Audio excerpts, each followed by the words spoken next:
Once again. Hey, we're gonna make this really short because I've been up half the night. I just couldn't sleep. It was just too hot. Neighbors going crazy, whatever. So I'm gonna talk about one movie, and maybe you guys have seen it. It's 1985's movie House.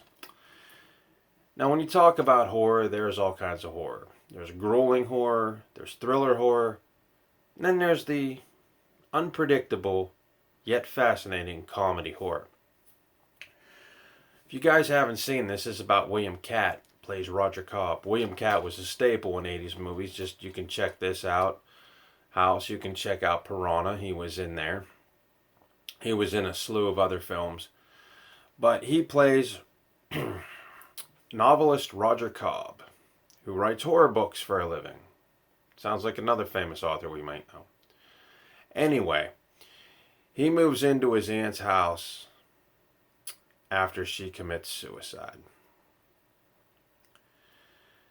And one of the interesting things about this, before I go into the premise of the story, is if you guys saw that show Night Court, Richard Mole, who played um, Bull Shannon on there, is in this film. It's one of the only films he actually did. He did another one called Ghost Shark more recently, but this is the one you want to see. Plays a cat named Big Ben. Rounding out the cast are Kay Lentz, and believe it or not, George Wendt, who plays Roger's neighbor and fan. He's always trying to figure out what Roger's doing in there.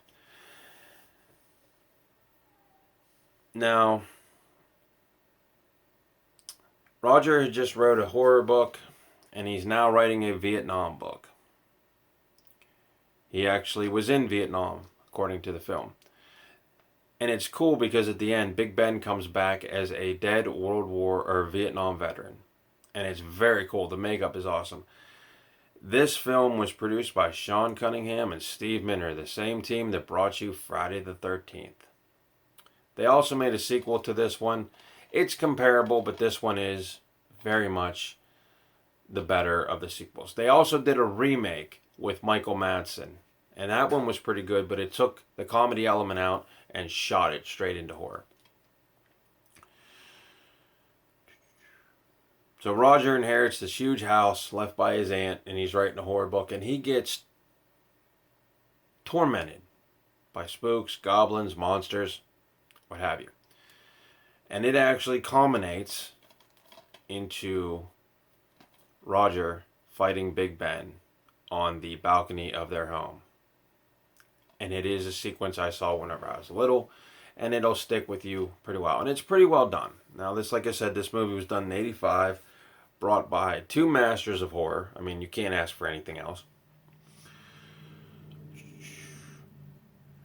And it's so funny because I just did a review, and I mentioned The Monster Squad, written by Fred Dekker and directed by Fred Dekker. Fred Dekker wrote the story to this movie. So you know you're going to have a little bit of cheese, you're going to have some good stuff there, and it's going to be cool. Now, these monsters don't come from under the basement. They don't come from out of the TV. They come from another dimension, which is in the house. It's pretty cool. But if you guys really haven't seen it, No World Pictures put this thing out in '85. They also put out Creepshow, and a slew of others. And surprisingly, this was not bought by Anchor Bay. So definitely check this one out. The monsters are pretty fun to look at. They're the rubberish kind.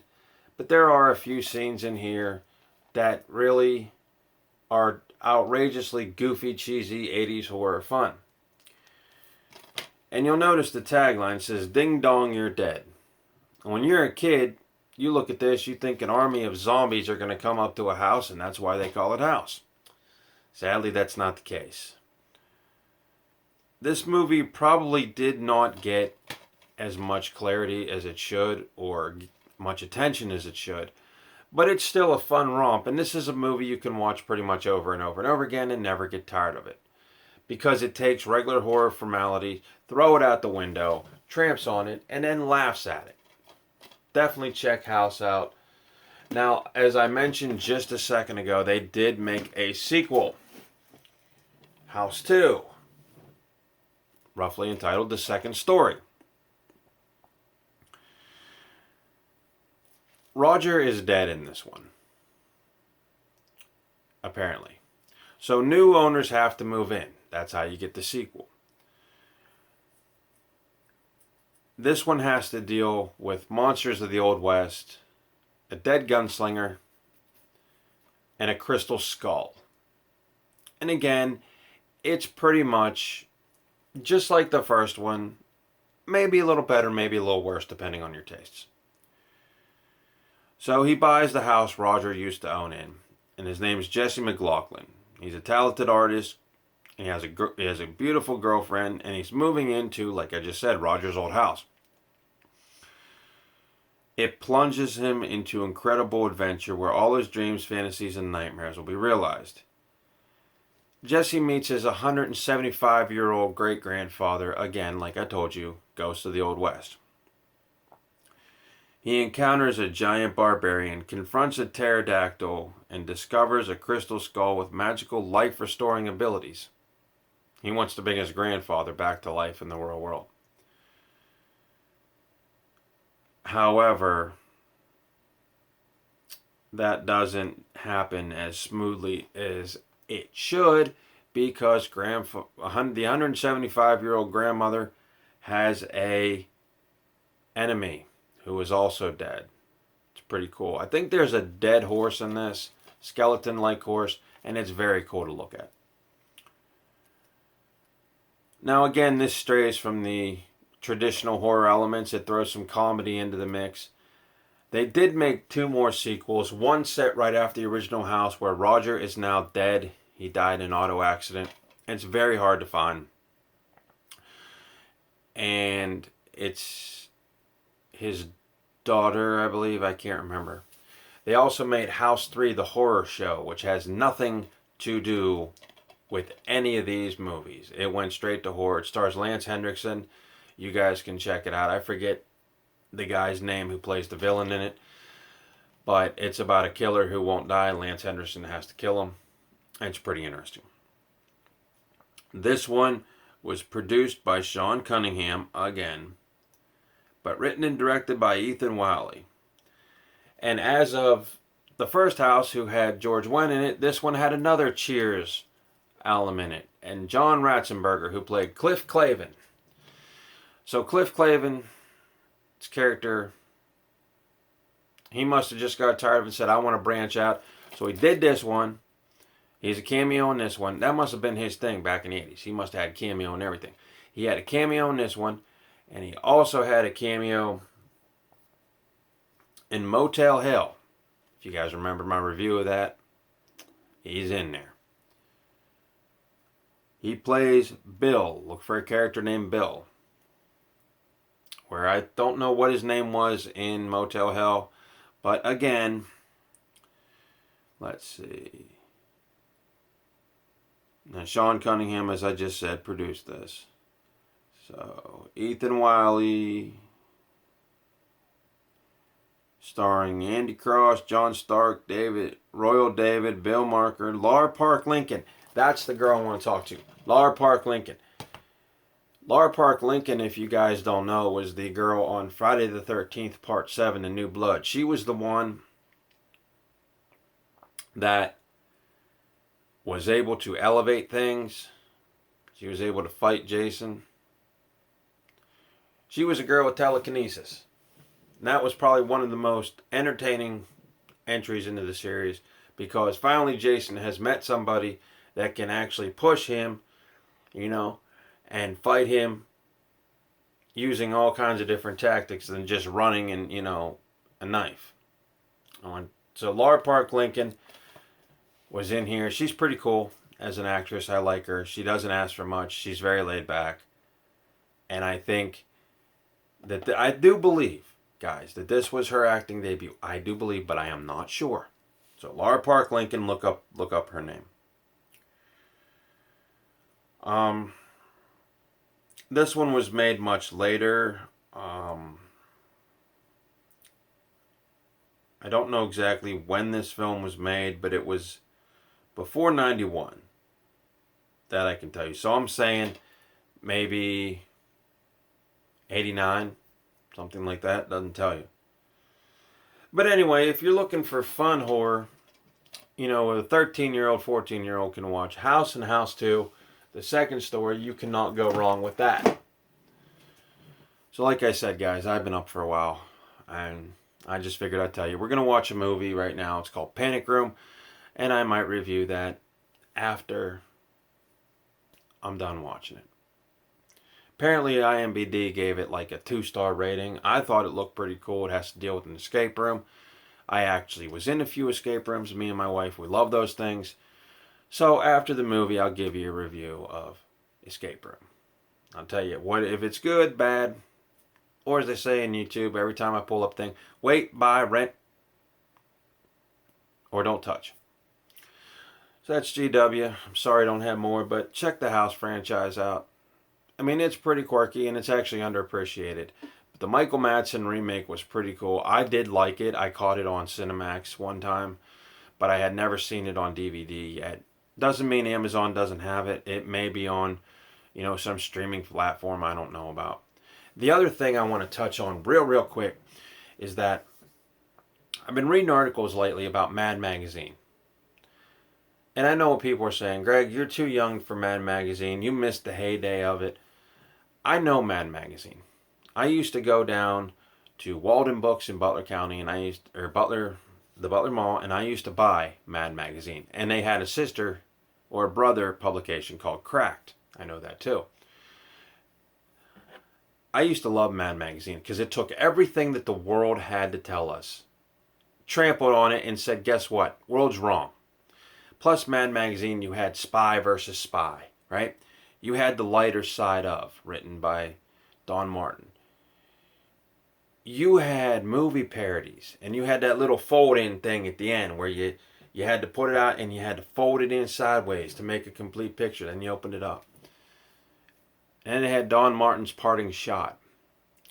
Anyway, I'm reading these articles and they say that Mad Magazine is too politically correct, so we're going to stick to old material. Well, that's fine. But that's a legacy. That's part of my childhood. And that's part of some of you guys' childhood.